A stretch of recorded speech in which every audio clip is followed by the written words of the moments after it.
Cognizant to the needs of our learners, parents, and teachers, the Department of Education provided us with powerful tools for productivity that will allow us to foster critical thinking skills, problem-solving skills, communication and collaboration skills to be compassionate, responsible global citizens. Join us and discover new ideas in our series of professional development training program with the ICTS EdTech Unit and Microsoft Education Philippines. Together, we will equip our learners and empower our fellow educators for a dynamic future.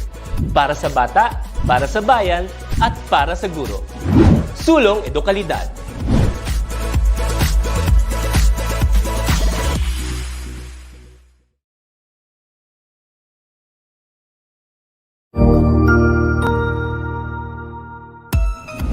Mabuhay! Good day to all! I am your tutor Madge. Welcome to ETUlay, a free online tutorial, an initiative of the Department of Education, Information and Communications Technology Service, Educational Technology Unit, ICTS EdTech. This program is aimed at helping and assisting learners from kindergarten, senior high school, ALS, Alive and SPED learners. Aside from answering the modules, the ETUlay is offering programs which you will surely look forward to. Together with our parents and teachers, the ETUlay will bridge the gap where difficulty and ease meet in learning new knowledge and skills. So, let us prepare our modules, pen and paper. Ready your mind to see and hear worthwhile and interesting lessons. Let us now study and learn, together with our volunteer online tutors. Tara na!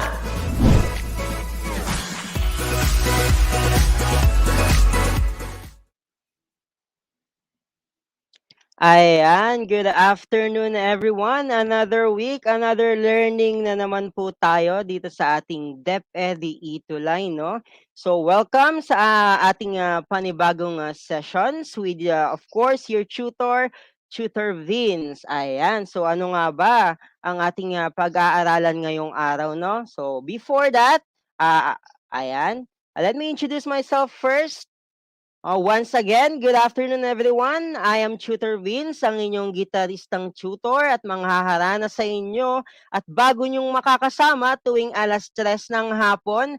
Dito lang yan, syempre kasama ang nag-iisang Tutor Doms natin. Ayan, nakakasama din natin yan si Tutor Doms, no? So kami po ang inyong makakasama mo at tuwing alas 3 ng hapon.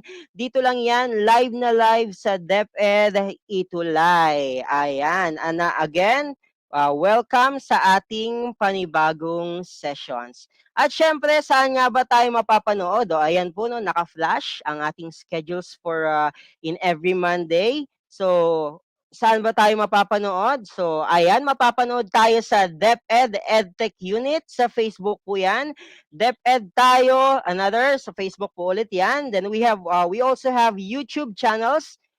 Which are the DepEd Philippines, DepEd EdTech, and DepEd TV. Ayan, dyan po tayo mapapanood, no? So kung may classmates kayo dyan na gustong matuto, gustong matulungan, humingi ng tulong para sa pagsagot ng ating mga modules, ayan po. Especially in Science 6, dyan po tayo mapapanood every Monday po yan. Okay, without further ado, let us start. Start na natin ng ating panibagong session for today. So ano nga ba? What is it that we are going to discuss for today? So today is, ayan, so since we are in a quarter 1, week 5, so our discussion for today or our session for today is about suspensions and its characteristics. Ayan po. Ano ba si suspensions? Saan ba natin siya makikita? At ano nga ba ibig sabihin ng isang suspensions? Ayan. So let's start. Okay, but before we start, in our formal discussion for today, of course, we have expected, no? Meron tayong mga inaasahan na dapat matutunan. So what is it that we're going to learn at the end of this session? So at the end of our tutorial, you will be able to, of course, describe suspension as heterogeneous mixture and identify common examples of suspensions and describe their uses. So ayan po, no? Yan po ang ating expected outcome, learning outcome at the end of our tutorial. And before we start, okay, shout out po muna natin dyan lahat po ng ating mga grade 6 students na nakaantabay pa rin at laging nag-aabang, no, sa ating panibagong sessions. Kasi alam nila na ang science is talagang fun ang science at syempre gusto nilang mas madali ang pagsagot ng kanilang module. So, maraming salamat po sa pag-antabay ninyo. Dito po yan sa DepEd ETUlay. Salamat po sa ating ayan, marami tayong students, marami po ako nakikitang nagko-comment diyan at talagang nag-aabang sila, no, sa ating panibagong sessions for today. Okay, let us start. Sige, ano bang ating pag-uusapan for today? So, before we start our formal discussion, I prepared a simple questions lang naman. No? Meron akong simple questions dito na araw-araw nating ginagamit sa, sa buhay. No? Okay, let's take this picture. For example, we have here. Now, meron akong question dito. What should you do before taking a syrup medicine? O sige nga, sa inyo diyan sa inyo halimbawa pag meron kayong sakit pero wag naman sana no. Ano ba yung ginagawa muna natin o ginagawa ni Mommy bago tayo painumin ng syrup medicine? Anong ginagawa diyan sa sa syrup? Oh, what do you think? Anong ginagawa natin diyan? Sige nga, tingnan nga natin kung meron. O di ba, halimbawa may sakit kayo, ayan, halimbawa sinisipon kayo, tapos papainumin kayo ni Mommy ng medicine, especially syrup. Ano muna ginagawa niya dun sa medicine bago niya painumin? Okay, may nakita na akong sagot dito. Ayan. Syempre, of course, eat first. Yan, syempre, consult a doctor. Very good, tama. But, let's say sabihin natin na nandyan na, iinumin mo na, meron ka ng consultation ni doc, meron ka na, nakakain ka na, may laman na ang tiyan mo, then papainumin ka na. Syempre, ang unang-unang gagawin bago isalin si medicine, diyan sa spoon, syempre, we have to shake it. Ayan, tama. Ayan, sinishake muna yan, syempre, at malalaman natin mamaya kung bakit ba. Sir, what is the sense of shaking the medicine, di ba? Pwede namang isali na lang kagad yan, tapos inumin, wala namang problema yon, di ba? Sige, makikita natin kung bakit ba natin sinishake yan. Okay?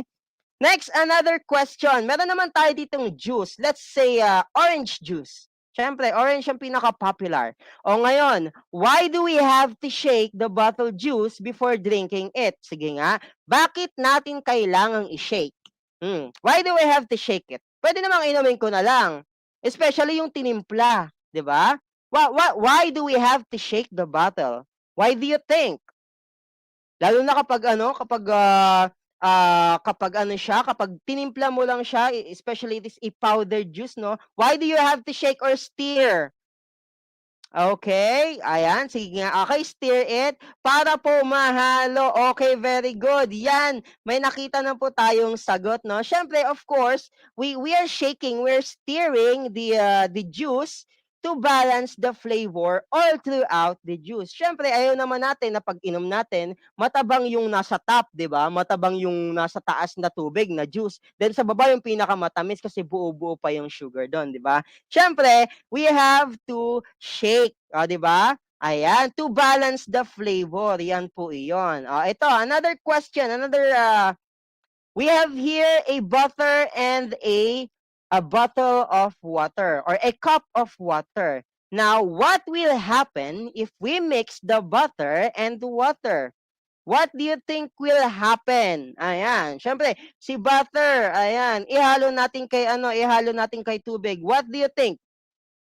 Ano kaya mangyayari? Magmi-mix ba sila? Maghahalo ba sila? Sa tingin nyo, why? Ayan, let's see. Okay, very good. To mix it. Sige, tignan natin. Actually, pag pinagsama natin si butter at saka si a bottle or a cup of water, hindi po siya maghahalo. Hindi siya totally maghahalo. Para siyang yes, very good. May nakita po akong answer dito. Lulutang lang si butter, hindi po siya mahahalo. Okay, pag-usapan natin 'yan. Bakit ba hindi sila nahahalo? And of course, our topic for today is about suspensions and their characteristics. Ngayon, ano ba si suspensions? And what is the relationship of the pictures that I have shown you before we start our discussion. Ayan. Sige, let us start with suspension. Sige nga. Okay, before that, sabi natin kanina doon sa discussion natin, describe suspension as heterogeneous mixture. Sige, before we proceed sa suspension, let us review first the heterogeneous mixture. Sige, di ba pag sinabi natin heterogeneous mixture, it is a mixtures that are not in uniform or in proportion where combined substances are not evenly.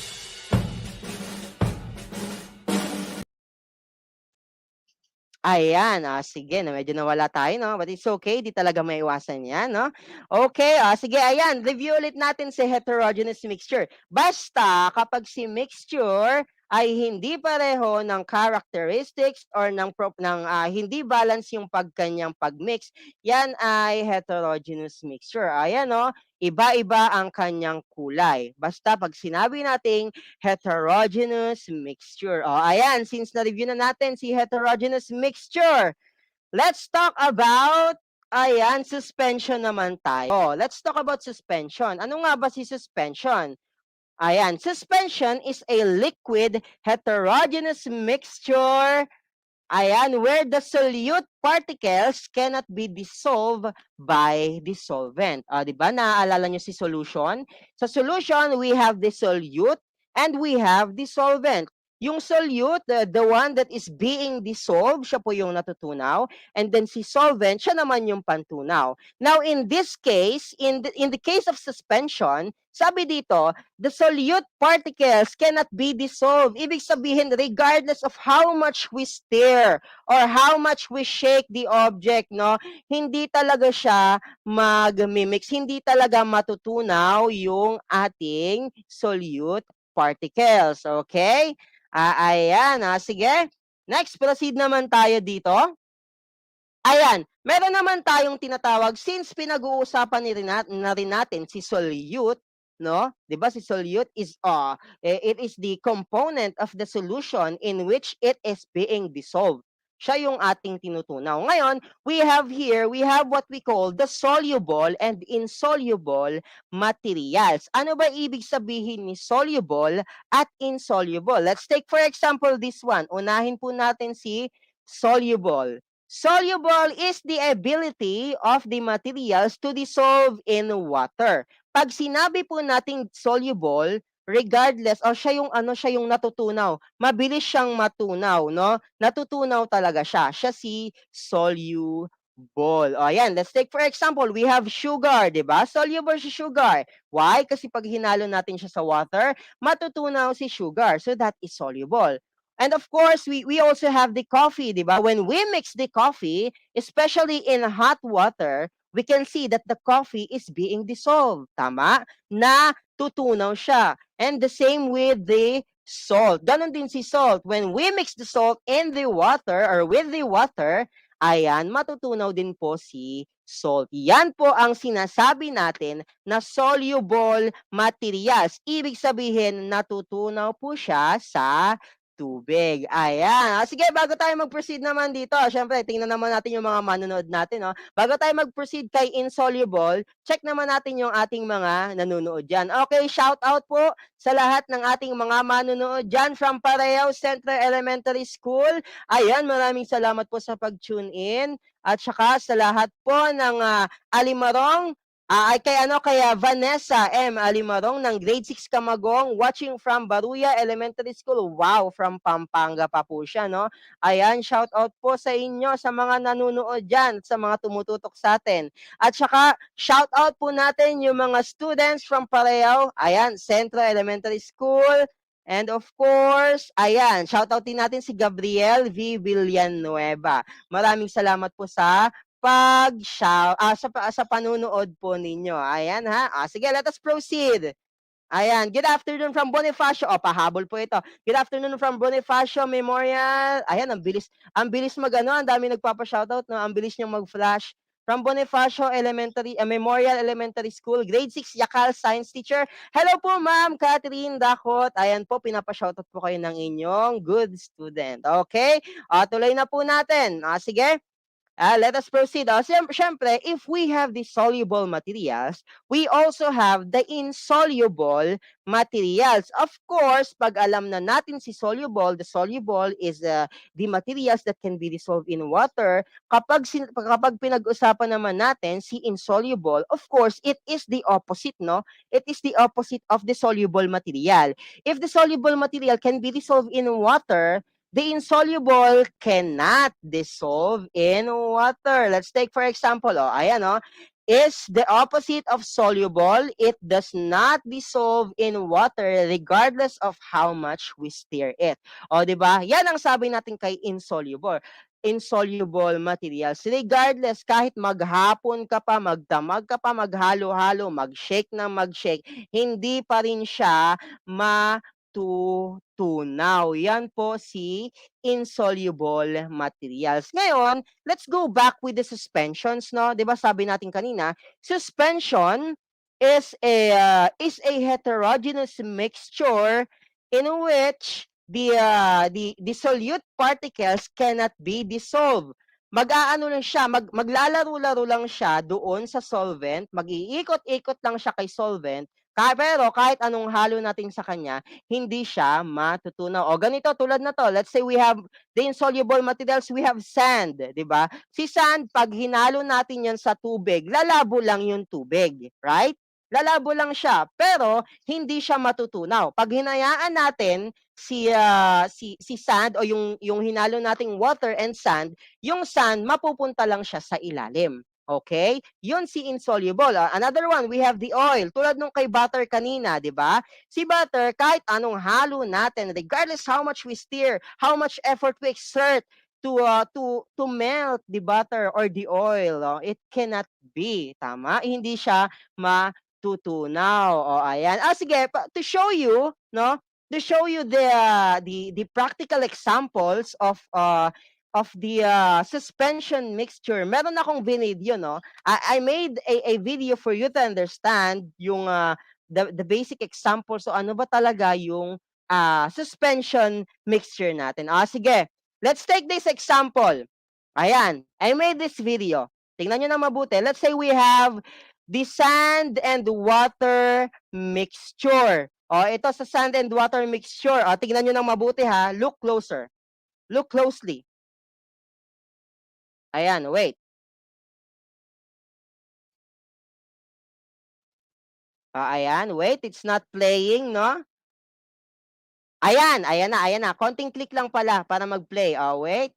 Ayan, we have soil and water. Okay, ayan. Ayan, meron akong water dyan. Hinalo ko si soil. 'Di ba? Ayan, si sand and mixture water. Ayan, tignan lang mabuti. Hinalo-halo ko siya. Sobrang halo ko sa kanya. Okay? Ayan. Ayan, tingnan po natin ng mabuti. Ayan. A few minutes later, ayan, tingnan po natin. A few minutes later, 'di ba? Regardless of how much I stir the mixture, yung sand, yung soil, hindi pa rin siya matunaw. Ayan, 'di ba? Tingnan mo, luminaw lang siya. Pero kung mapapansin niyo siya, yung sand, nandun lang siya sa ilalim. Okay? Hindi siya natunaw regardless of how much I stir it. Sige, next. Another one. Meron naman tayo dito. Ito, ginawa ko din to. We have chalk powder. Ito, madali lang gawin to. Meron tayong chalk powder, di ba? Chalk powder at saka water. Tingnan nyo na mabuti. Look closely. Ayan, nilagay ko si water, syempre. Tapos, dahan-dahan nating ilagay, i-pour ayan, si chalk powder. Ayan. Ngayon, of course, I am going to stir it. Ayan. Hinalo-halo ko na po siya dyan. And after stirring it, tignan po natin ng mabuti. O, di ba? Naging cloudy lang siya. Tama? Naging cloudy siya.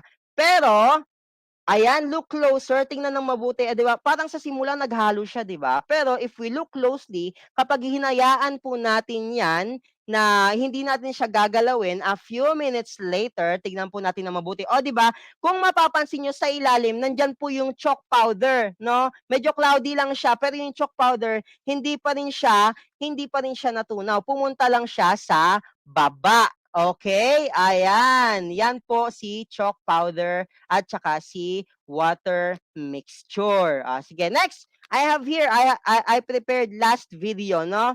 Ayan, itong video na to.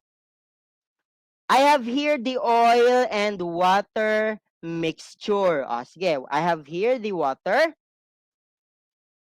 Next, of course, meron akong oil. Nilagay ko si oil dyan. Tapos, hinalo-halo ko rin siya.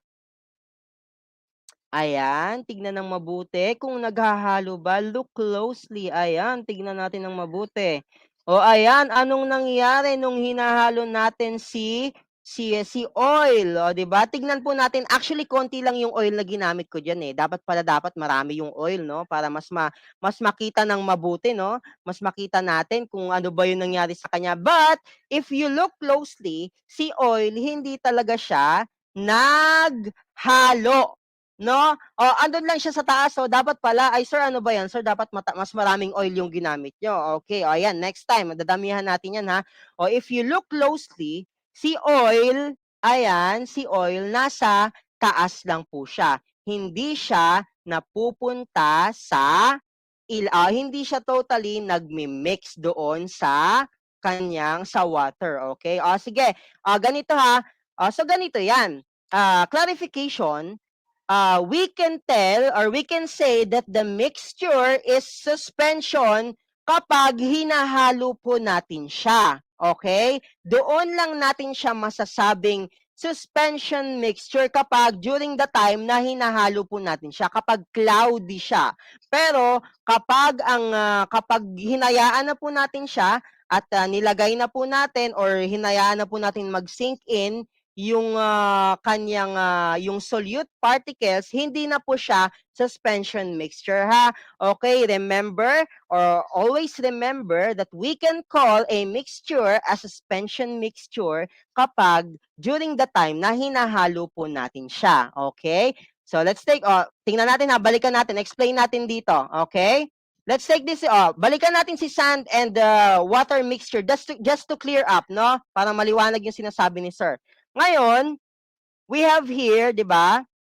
Kung mapapansin nyo dyan, ayan, medyo delayed na naman siya mag-play. Ayan, kung titignan po natin ng mabuti dito, kapag hinalo po natin si water, ayan, sige, wait lang ulit natin, 'di ba? Para lang mas malinaw, no? Ayan, hinalo natin si water at saka si sand. Ngayon, ayan, during that process, that is a suspension mixture, okay? Yung cloudy pa lang siya, okay? Yan ang ating suspension mixture. Pero, kapag a few minutes later, kapag ganyan na ang itsura niya, hindi na po siya suspension mixture kasi hindi na sila magkasama, okay? Ngayon, makikita lang natin dito, in this picture, we can see that the suspension mixture is a heterogeneous mixture. Kasi kung makikita nyo po dyan, di ba, magkahiwalay sila. At saka, balikan natin, let's go back to the meaning of suspension. Suspension is a homogeneous, is a heterogeneous mixture in which the solute particles does not dissolve in a solvent. So yan po ang ating ibig sabihin ng suspension mixture. Okay? I hope that is clear for everyone para po mas maano nila, no, mas maintindihan. Basta always remember, matatawag lang natin 'yan na suspension mixture kapag hinahalo-halo natin siya. Okay? So let us proceed. I hope that is clear for everyone, no? Ayan. We have the oil and the water. Okay. Sige, before we proceed, as we proceed sa ating discussion for today, shout out po ulit natin ang mga students natin from Balagtas Elementary School. Ayan, tatama. Balagtas Heights Elementary School. Ayan. Okay, sige.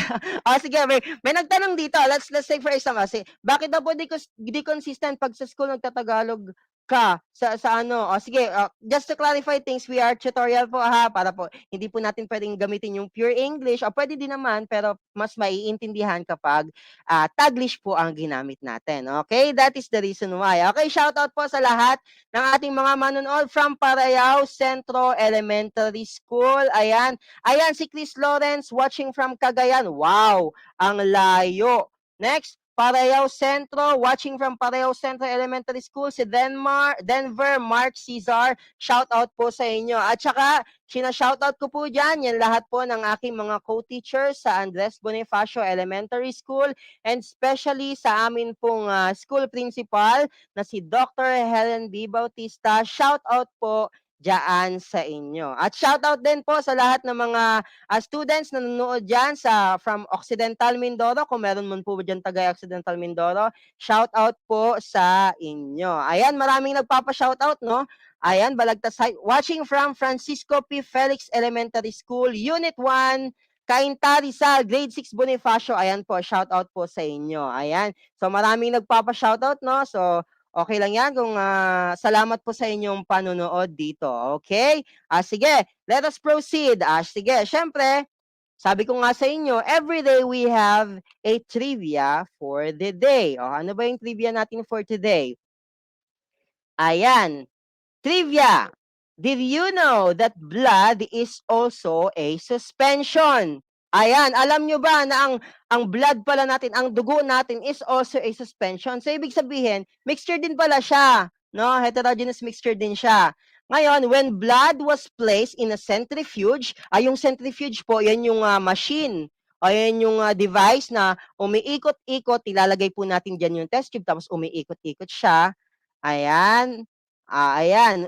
When blood is placed in centrifuge, the centrifugal force, pag sinabi po natin centrifugal force, yan yung force na umiikot, no?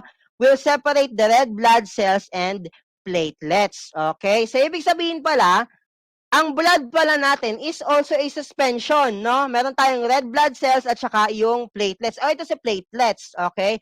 Yan ang kulay ni platelets. Actually, itong platelets na to, makikita nyo to sa ano nyo, ma-observe nyo to sa katawan pag nagkasugat kayo. 'Di ba? Halimbawa, when you have the wound, 'di ba, dumudugo siya. Then mapapansin nyo mamaya, tumigil na yung pagdudugo, yung bleeding niya nawala na. Tapos meron kang makikitang clear liquid na parang nandun, na para siyang oil. Now, yun po si platelets. Ang trabaho ni platelets is para matigil, siya yung titigil sa pag-blood o sa pag-cut ng bleeding sa inyong katawan. Yan po si platelets. Okay? O, di ba?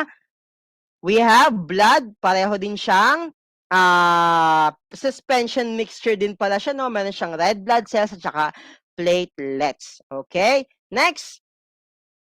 And we have, let us proceed to properties of suspension naman. Ano ba meron kay suspension? At paano ba natin masasabi na suspension ang isang mixture? Sige, ano-ano ba yung meron kay mixture? Of course, it is a heterogeneous mixture. Let us all look at the examples. No? Ayan, we have the oil and the water. Diba? Hindi siya nagsama. That's why it is a homogeneous mixture. Correction, heterogeneous mixture pala, ha? Heterogeneous mixture.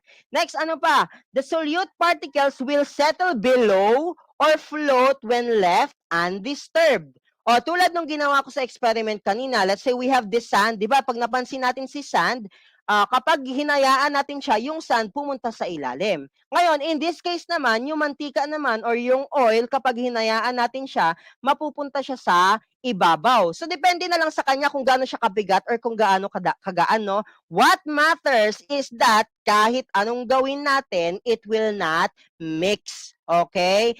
Hindi siya maghahalo kahit anong effort pa yan. Next, ito pa, light can easily pass through a suspension. Ito pa, kapag ang flashlight tinutok natin kay suspension, ayan, hindi yan, yung ilaw ng flashlight natin, tatagos pa rin siya, okay?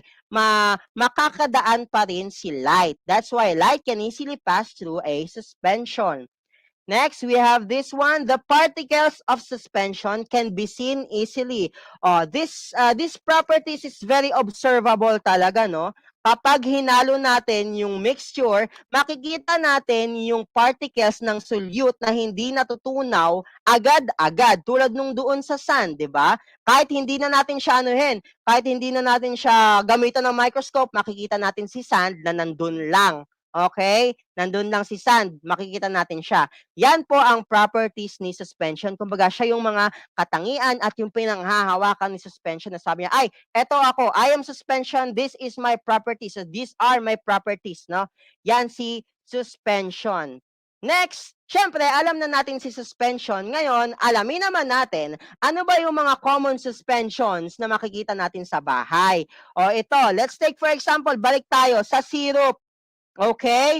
Ayan, sa medicine, di ba sabi natin, we have to shake well or shake very well the syrup before taking it. Alam nyo kung bakit? Kasi meron diyang mga particles na hindi kayang tunawin ng solvent. Kaya napupunta lang siya sa ilalim. Ngayon, bago natin siya i-take, bago natin siya inumin, kailangan mo siyang i-shake para yung particles na yon mag-ikot-ikot sa lahat ng liquid o sa lahat ng solvent. Kaya, sinishake natin siya. Kapag hindi mo siya shinake, hindi effective yung medicine kasi yung particles na dapat magpapagaling sa'yo, nandun lang sa ilalim. Hindi nasama dyan sa kutsara ninyo. And that is the reason why we have to shake the syrup before taking it. Next, eto, meron pa rin to. We have the chili oil. Ayan. Pansin nyo dyan, ito yung, ito actually masarap to eh. Masarap tong ilagay sa toyo o kung saan nyo trip, di ba? We have the chili oil. Meron tayong oil. Tapos meron tayo dyang mga buto-buto ng sili. So, ibig sabihin yan, suspension din yan. Sa bahay, kung meron kayo dyan, tingnan nyo mamaya. Suspension yan. Yung seeds ng sili, nandyan lang sa ilalim. Okay, hindi yan magsasama. I-shake mo man yan, lulutang siya sandali. Tapos pag hinayaan mo, nasa ilalim na naman yung mga seeds ng sili. Next, dito naman, we have, eto sa bahay to, meron kami nito, kaya pinicturean ko siya, no? This is also a suspension. Meron tayong suka, at saka yung mga sili, mga bawang, yung hinahalo para mas maging masarap yung sili, yung suka, di ba? Ayan, tingnan natin, may nakalagay pala dito. Syrup medicine, vinegar with condiments. Ayan po, yung vinegar with condiments, meron siyang mga sili. Pag hinalo mo yan, lulutang-lutang lang yung mga sibuyas dyan, pero pag hinayaan mo siya, ayun na, babagsak na yung mga kung ano man yung nakahalo dyan. Kaya siya ay suspension. And we have the chili sauce. O, di ba? Yan pala yung matatagpuan nyo dyan sa bahay ninyo na hindi nyo alam, suspension pala siya. Okay? Yan po si suspensions natin, no? Next, okay, before we proceed, ganito. Since napag-usapan natin, last meeting, si solution, si colloids, at saka si suspension. Ngayon, baka malito yung iba, sir, ano ba yan? Ang dami naman yan. Kasi meron ako suspension, meron ng solution, meron pang colloids. Sir, baka mamalito-lito naman na kami dyan. O, ganito yan. Actually, madali lang i-distinguish yung pagkakaiba ng tatlo, okay? Pag sinabi nating solution, pag tinapatan mo ng flashlight, tuloy-tuloy lang si flashlight. Okay, transparent si solution, okay?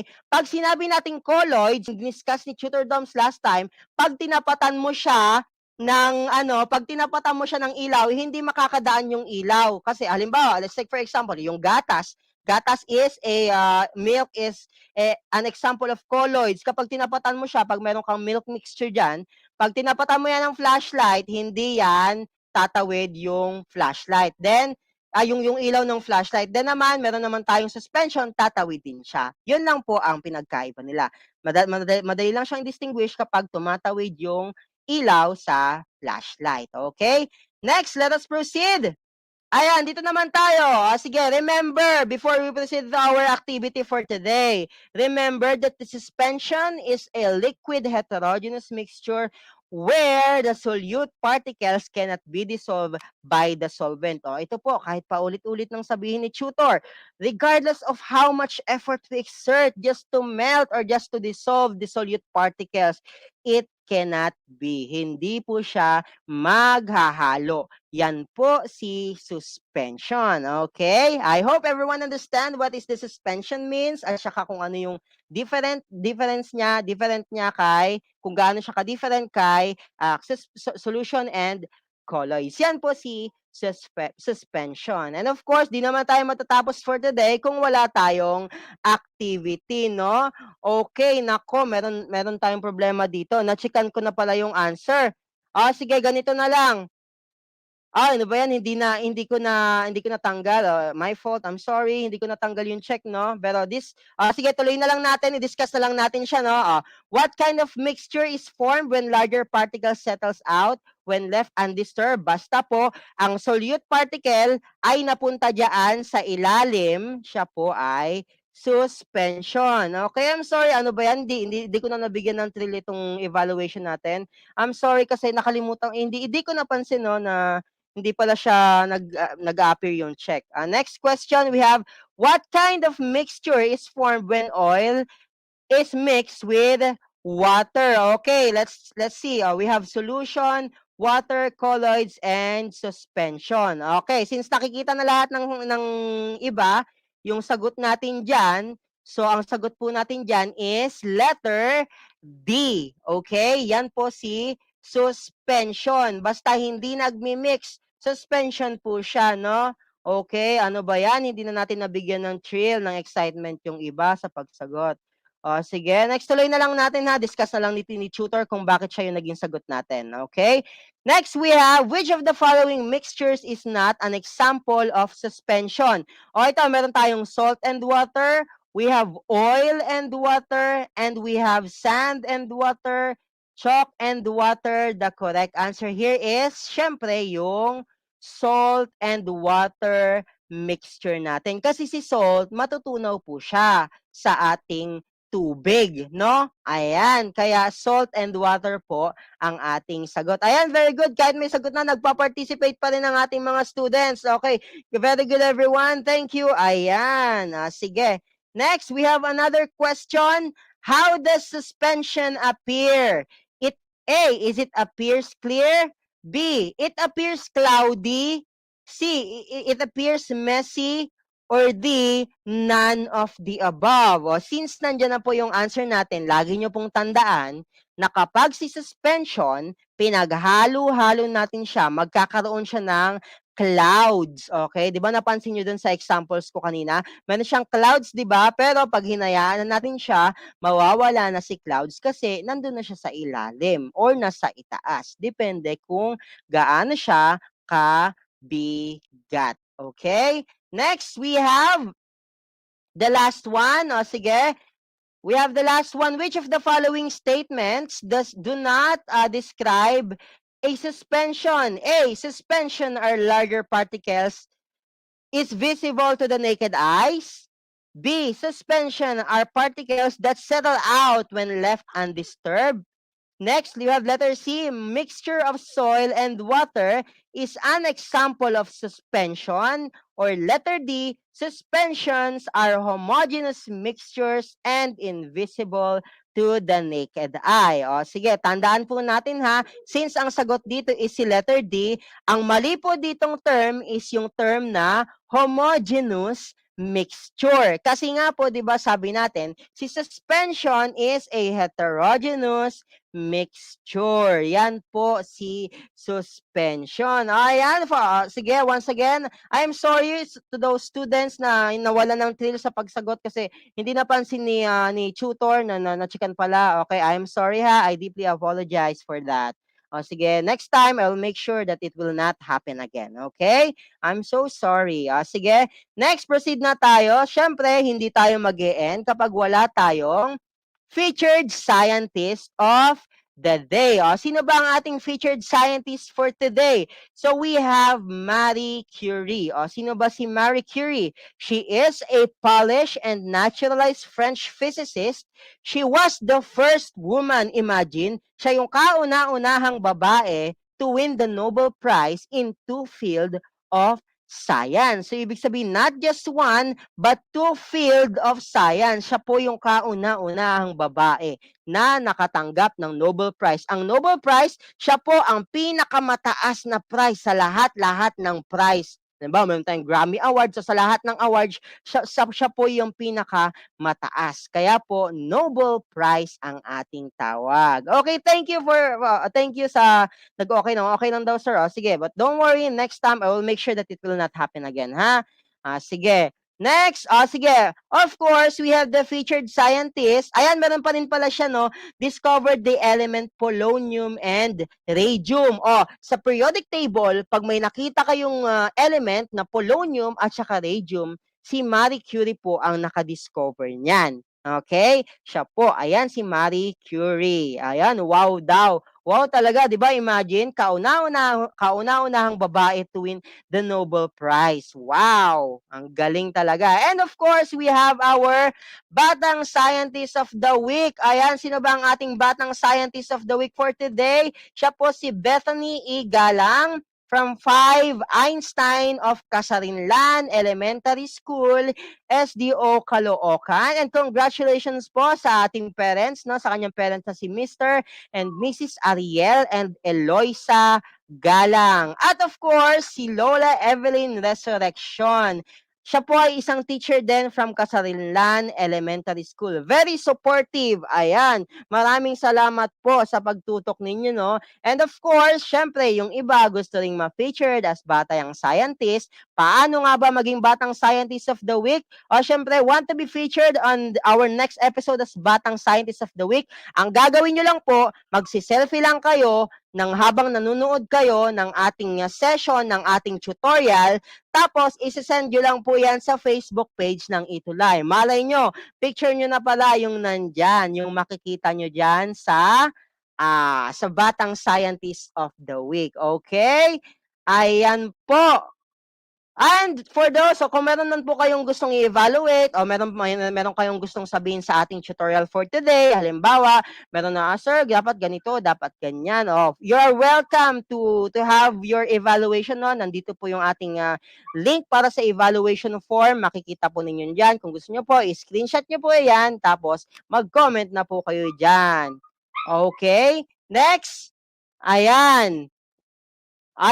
So ayan po, diyan po nagtatapos ang ating tutorial for today sa atin, no. So maraming salamat po sa inyong lahat sa pagtutok po ninyo sa ating tutorial. Another sessions po 'yan. Once again po, ako po si Tutor Vince, ang inyong makakasama tuwing 3:00 ng hapon at manghaharana sa inyo dito lang 'yan sa DepEd ETUlay. Kami po ang inyong makakasama, no. Maraming salamat po sa inyong pag-tune in. Maraming salamat at sana meron kayong bagong natutunan for today. Maraming salamat po. Thank you and paalam. Thank you, everyone. Ang husay naman! Natapos mo ang iyong tutorial session kasama ang iyong mahusay na ETUlay tutor. May bago ka bang natutuhan? I-share na yan gamit ang hashtag #ETUlayLevelUp. Huwag aalis ha, dahil may susunod pang programa na pwede mo ring panoorin at salihan. Dahil naghihintay na ang iyong mga tutors. Happy learning dito sa ETUlay!